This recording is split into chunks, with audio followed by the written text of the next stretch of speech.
Cerca del 60% de las construcciones en Bogotá fueron construidas antes de la norma de sismoresistencia y son de manera informal, según el Instituto de Gestión del Riesgo y Cambio Climático de Bogotá.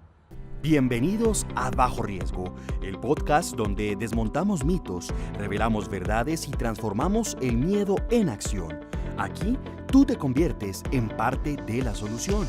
Conducido por Pedro Manosalva Rincón, fundador del Centro de Pensamiento en Gestión del Riesgo de Desastres, GRIT. Prepárate, porque después de escucharlo, no volverás a ver el mundo de la misma manera. Comencemos. Y hoy tenemos a la mejor. Hoy hemos invitado a la ingeniera Angélica Quintero Quintana. Ella es, además de ser ingeniera civil, es especialista en la patología, pero además tiene 20 años de experiencia alrededor, ingeniera, en todo este trabajo que han hecho las instituciones en Bogotá y en Colombia frente a los eventos sísmicos. Entonces, bienvenida, ingeniera, bienvenida a Bajo Riesgo, y pues un saludo para ti. Muy buenos días, doctor Pedro. A mí me encanta estar acá. Es un gran privilegio poder acompañarlos y que discutamos sobre riesgo estructural en nuestra ciudad y en nuestro país. Bueno, este podcast se ha caracterizado, ingeniera, porque desmitificamos todas las, digamos, lo que uno tiene de imaginario frente a la gestión del riesgo y tratamos de hablarlo en lenguaje común.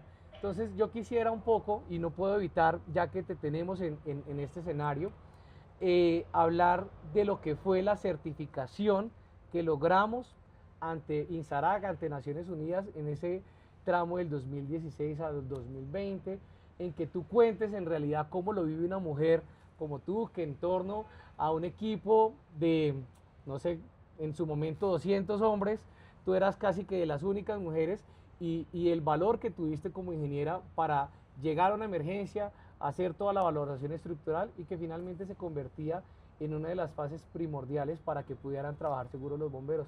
Cuéntanos eso, cuéntanos a cuántas emergencias has asistido, cuéntanos internacionalmente a dónde fuiste, pues es importante para la audiencia. Pues bueno, hice parte dentro del equipo USAR Call 1, que fue el primer equipo clasificado nivel mediano de Colombia bajo estándares internacionales para hacer búsqueda y rescate en estructuras colapsadas frente a eventos sísmicos o eventos naturales de gran magnitud. Y fue un proceso de preparación de años.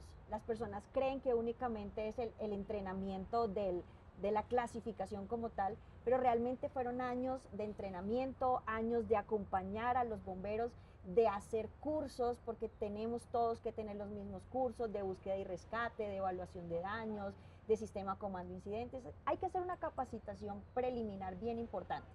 Ahora, para mí era un gusto estar con los bomberos. Yo era el componente de ingeniería estructural. Tuve también el privilegio de trabajar con otros ingenieros estructurales del ejército, capacitarlos, porque para ellos era algo nuevo estar siendo un componente de ingeniería dentro de un grupo de rescate, así que tuve el gran privilegio también estar con ellos. Como cabeza del componente de ingeniería para esa clasificación, tuvimos también que capacitar a los bomberos para que ellos también supieran esa interacción entre la ingeniería estructural y el rescate, porque eso va muy de la mano, sobre todo para salvaguardar la vida de ellos mismos frente a un rescate en una estructura colapsada. En el marco de ese trabajo que yo ejercía como coordinador operativo en el IDIGER, que fueron años maravillosos donde pude desempeñarme como componente de ingeniería en muchísimas emergencias, más de 2000 emergencias atendidas durante los 6 años que estuve allí. Pude acompañar en diferentes colapsos que se presentaron en Bogotá. Adicionalmente a eso, también me activaban a nivel nacional, sobre todo para eventos relevantes y notorios como fue la avalancha de la avenida Torrencial en Mocoa. Estuvimos haciendo evaluación estructural con otros ingenieros del IDIGER de más de 2000 viviendas y edificaciones para determinar su situación de riesgo. Y dentro del componente USAR Call 1, que aquí tengo que reconocer que eso fue una gran gestión de tu parte, porque adicionalmente a eso fue una alianza estratégica fundamental para que Colombia pudiera tener el primer equipo clasificado internacional. Estuvimos en Ecuador, nos activaron al sismo, el terremoto de Ecuador, que fue el 16 de abril del año 2016. En esa fecha recuerdo que fuimos activados para ir a acompañar a los hermanos de Ecuador y estuvimos allá, y yo como ingeniera estructural dentro del componente estuve siempre en los operativos de rescate allá en Ecuador. Así que pues bueno, digamos que esa experiencia nos ha permitido amplificar esa visión de lo que tenemos en gestión de riesgos, pero en el marco de la ingeniería estructural, que es fundamental. Ingeniera, escuchándote, nosotros hemos insistido en que las primeras 72 horas después de un terremoto es clave, y de hecho acá lo he dicho, mucho hace el que no estorba.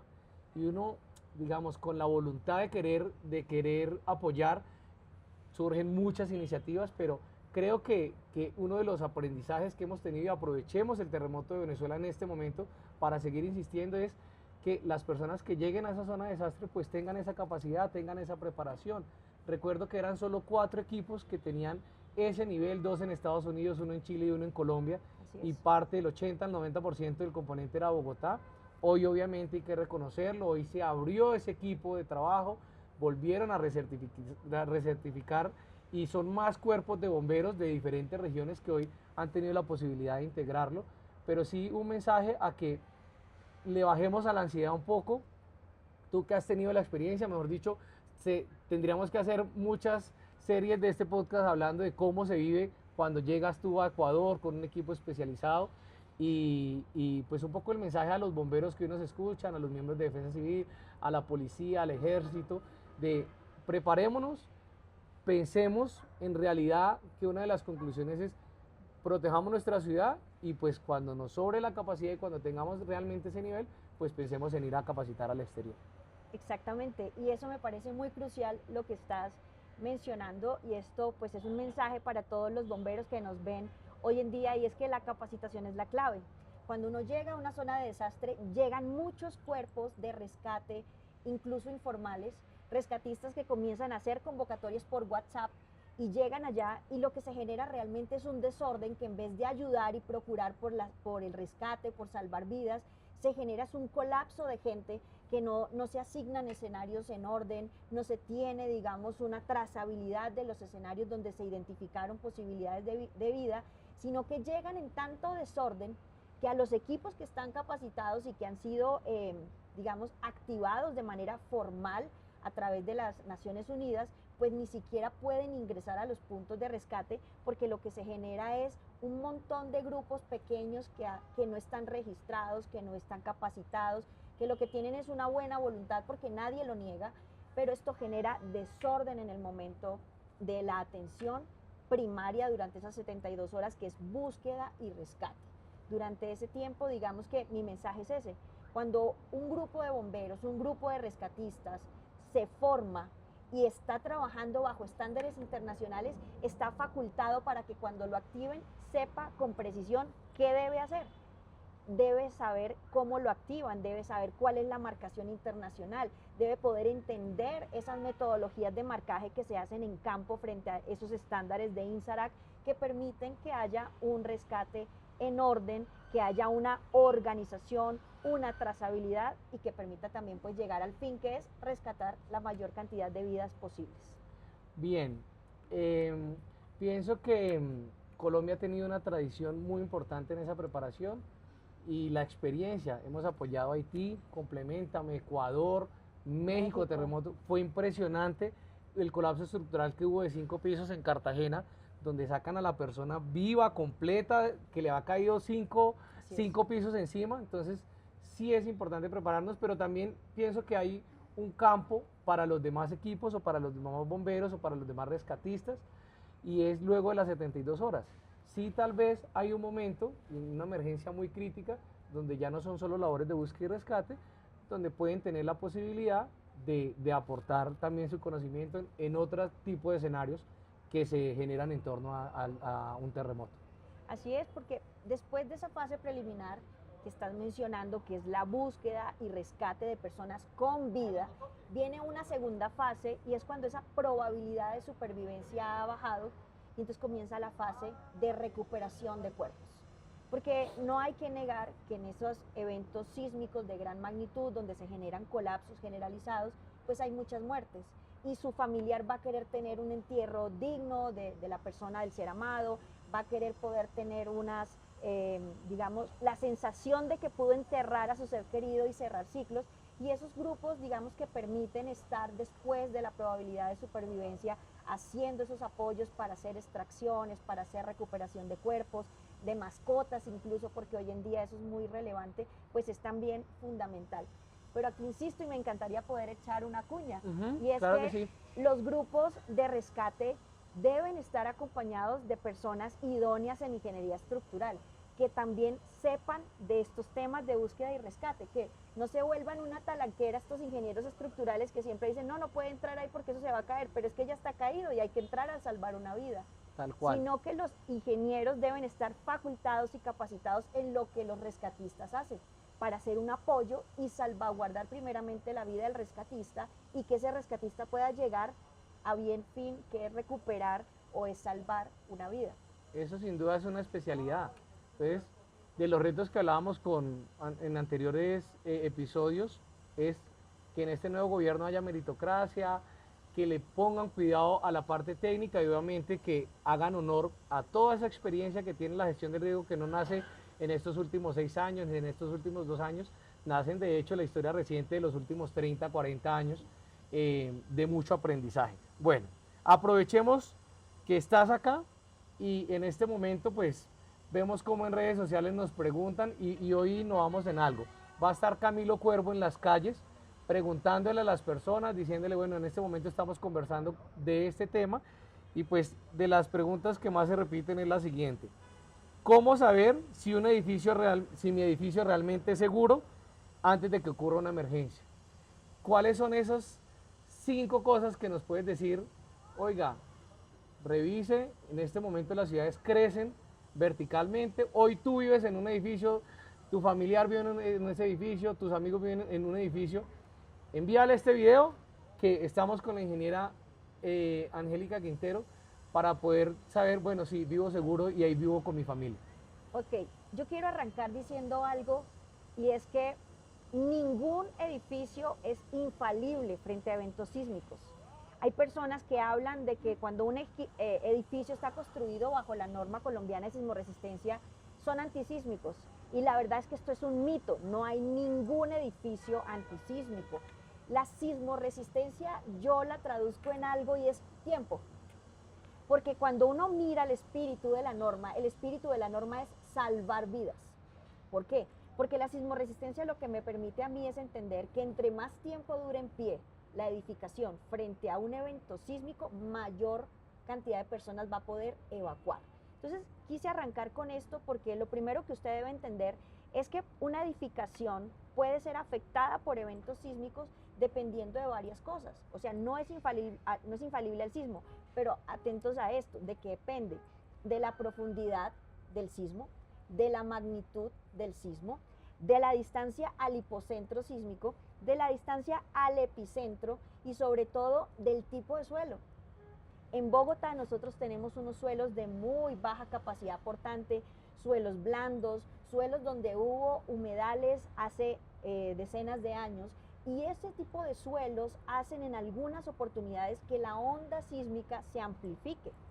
Okay. Luego entonces, si yo tengo un sismo de gran magnitud y superficial, la traducción es que vamos a tener muchas afectaciones estructurales. Ahora, a la pregunta puntual de cómo sé si mi edificio es seguro, lo primero es que quiero contarte varias cosas que pueden generar alerta.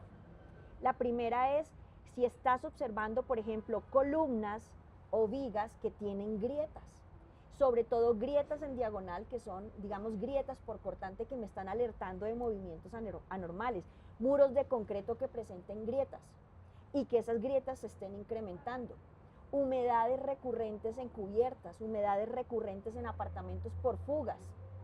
Adicionalmente a eso, cuando vemos, por ejemplo, losas de entrepiso que presentan flexión, o sea, que están con una pérdida de horizontalidad y uno comienza a ver y esto se está como hundido, esos son signos de alerta.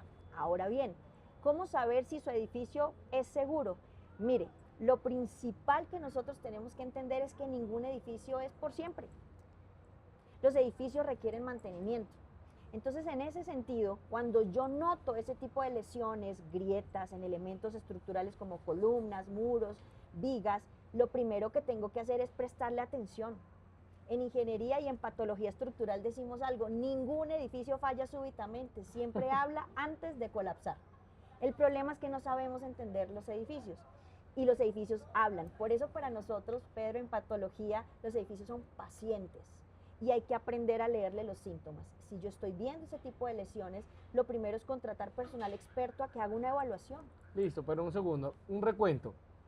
Grietas en diagonal, humedad, Humedades repentinas. hundimiento. Sumémosle si su edificio fue construido después del 2010, que es cuando sale la norma de sismoresistencia, Si fue construido antes. antes del 2010. Y preguntémosle a la administradora hoy, o bueno, esta semana es, ¿qué tanto mantenimiento le hemos hecho?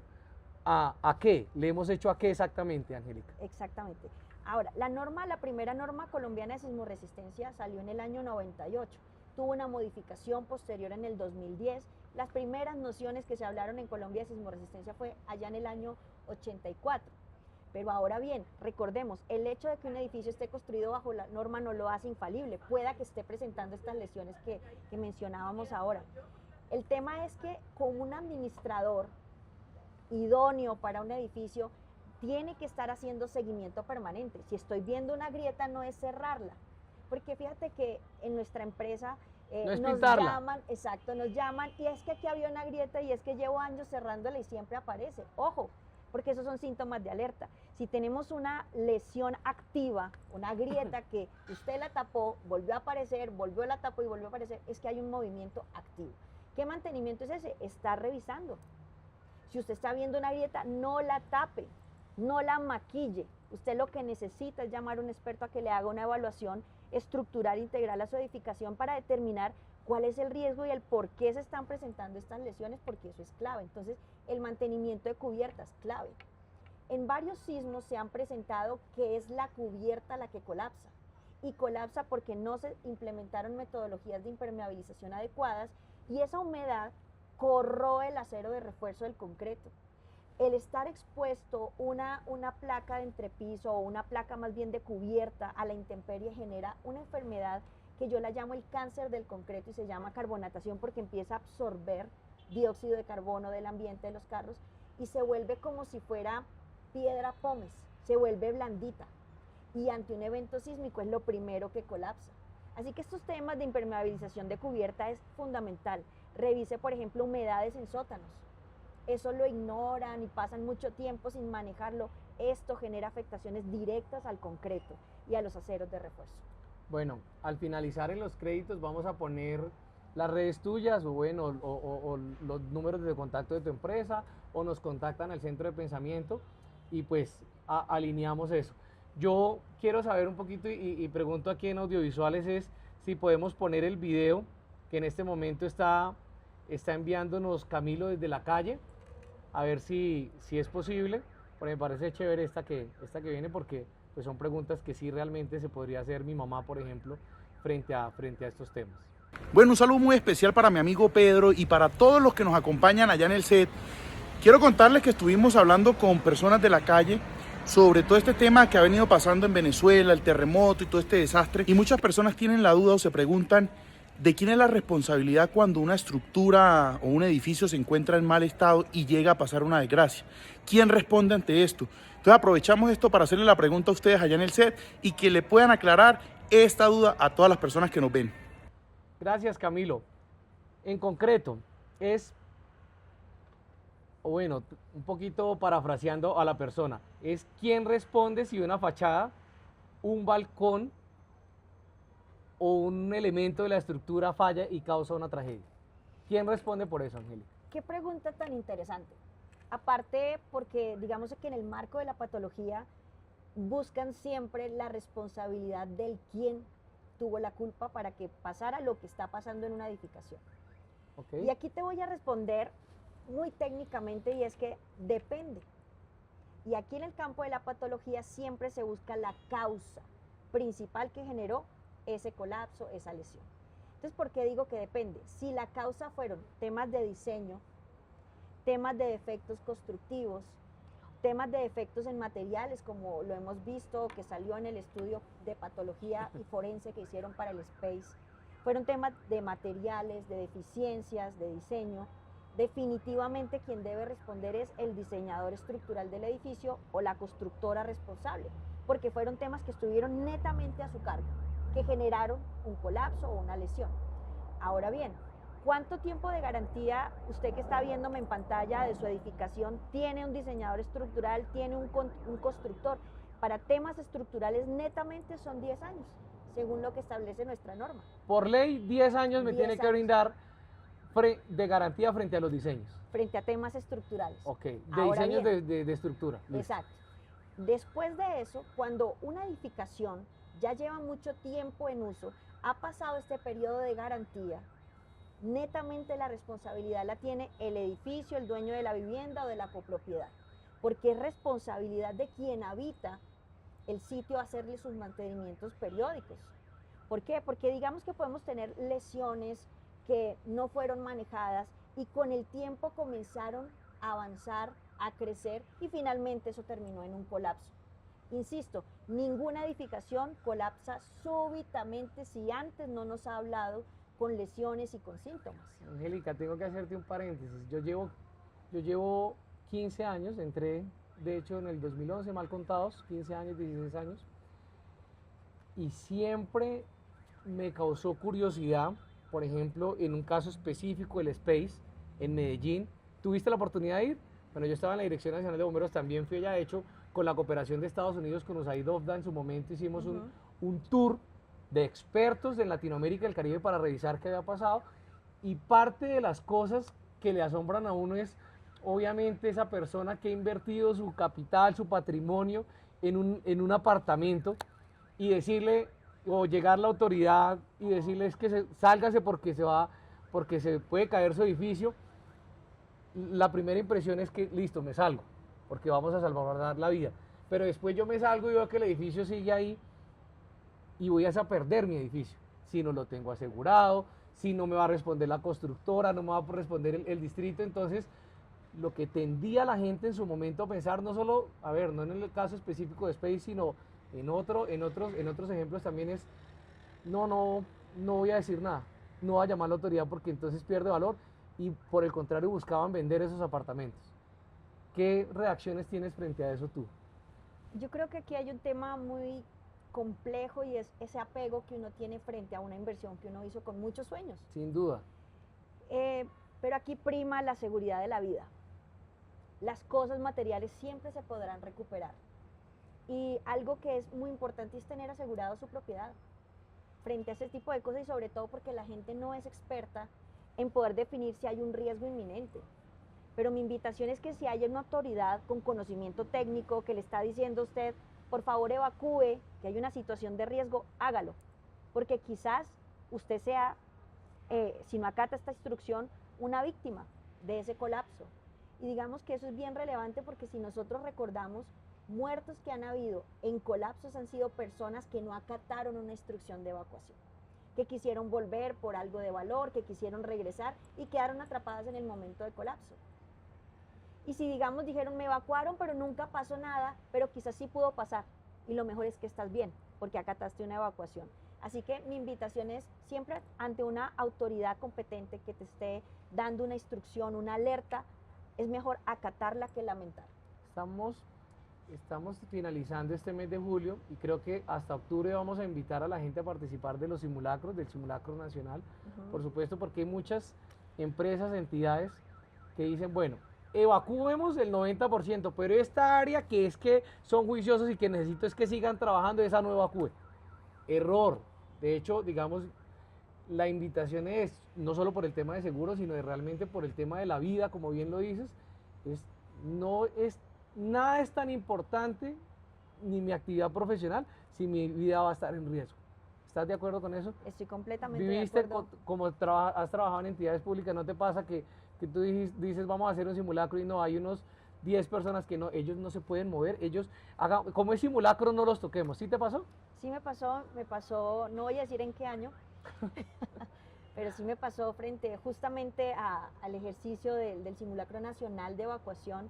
Justamente las personas de sistemas de esa entidad donde yo estaba en aquel momento no les permitieron hacer el simulacro de evacuación precisamente porque estaban haciendo un tema de actualización de sistemas, algo interno, y ellas no evacuaron. Y yo me preguntaba justamente esto, frente a un evento sísmico, ¿será que es más importante la actualización de un sistema que salvaguardar la vida de alguien que en la casa lo está esperando su familia? Perfecto. Una pregunta rápida. Vivo en un edificio de 17 pisos. Al lado están unas casitas, ¿cierto? Si algún vecino, si alguna persona que ve esto, no solo en Bogotá, sino en Medellín, en Cali, en Barranquilla, ciudades que han crecido de manera exponencial en lo vertical, quieren que revise su edificio, ¿a qué autoridad llaman? Normalmente en las alcaldías de cada una de las ciudades hay un componente de gestión de riesgos.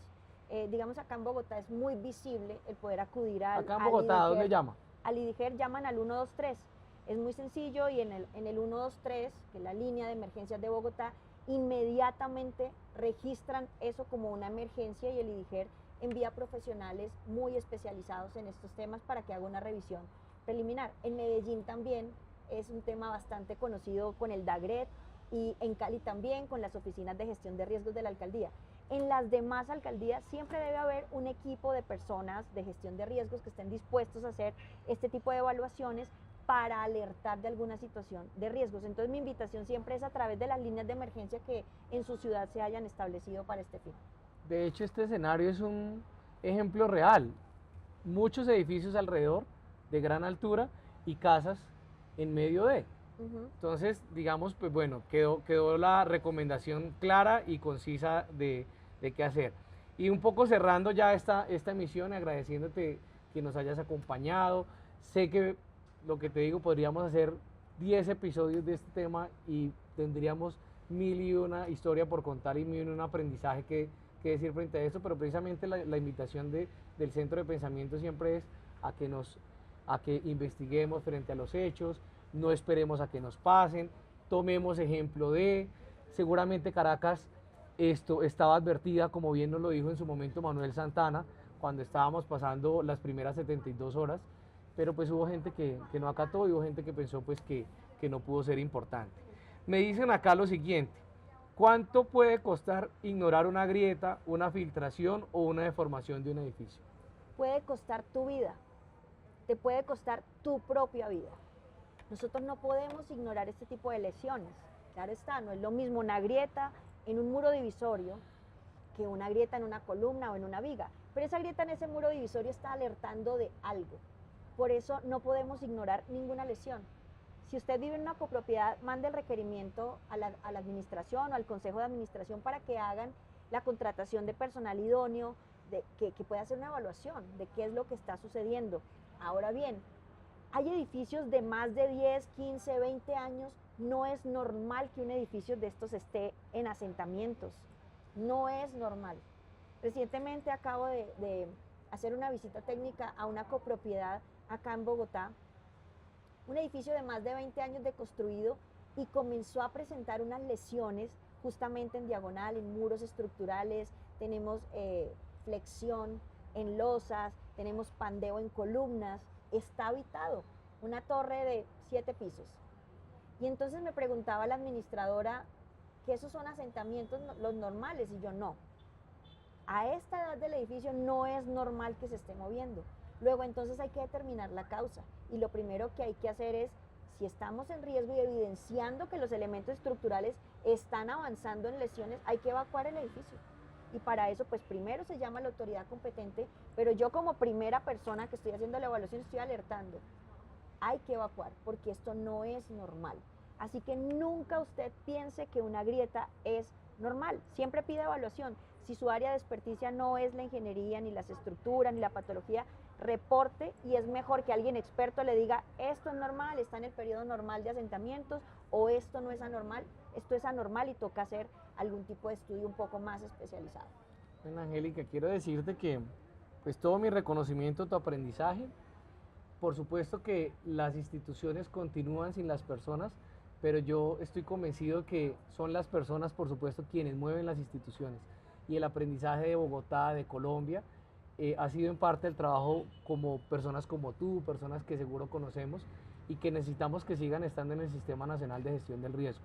Es una serie de episodios que vamos a tener frente a estos retos y pues vamos a estar muy conectados, Angélica. Si nos llegan solicitudes, pues seguro te las haremos llegar para que contestes, para que también tu empresa ofrezca esos servicios, para que pues Bogotá, Colombia, Latinoamérica, de la cual hemos sido referentes, pues estén muy enterados de. Cierro con esto. Muchos de nuestra audiencia son personas de la policía, del ejército, de bomberos que te conocieron trabajando no solo en el USAR, sino a diario. Envíales un saludito. Personas que no solo están en Bogotá, personas de Yopal que en este momento están escribiendo, en Barranquilla, pues que Barranquilla tiene hoy una hoja impresionante por el nuevo presidente. Pero digamos, envíale un saludo también a ellos, a personas que han trabajado con nosotros, que han trabajado contigo, que seguro admiras, pero que también admiran tu labor y pues que hoy están viéndonos a nosotros.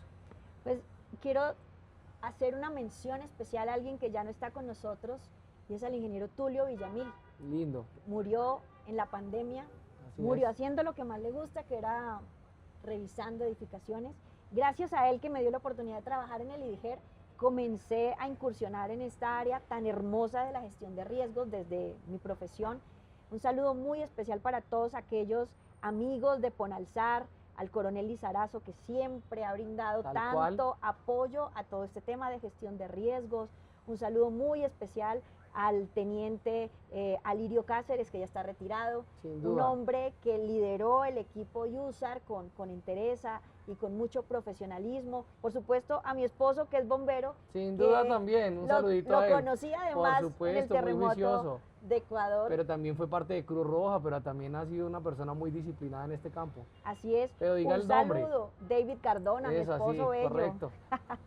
Un saludo a los bomberos a los que tuve el chance de acompañar en procesos educativos, a los bomberos de Yopal, a los bomberos de Bucaramanga, a los bomberos de Cali, que los llevo en mi corazón, a mi capitán Hernández, al cabo José, que siempre ha sido tan buena persona, a los bomberos de Medellín, Nelson Duarte, que también es un referente de gestión de riesgos allá en su ciudad, y a los bomberos de todos los sitios donde pude compartir con ustedes, porque tuvimos ejercicios, CIBRU, el CIMEX, las diferentes clasificaciones, al ejército.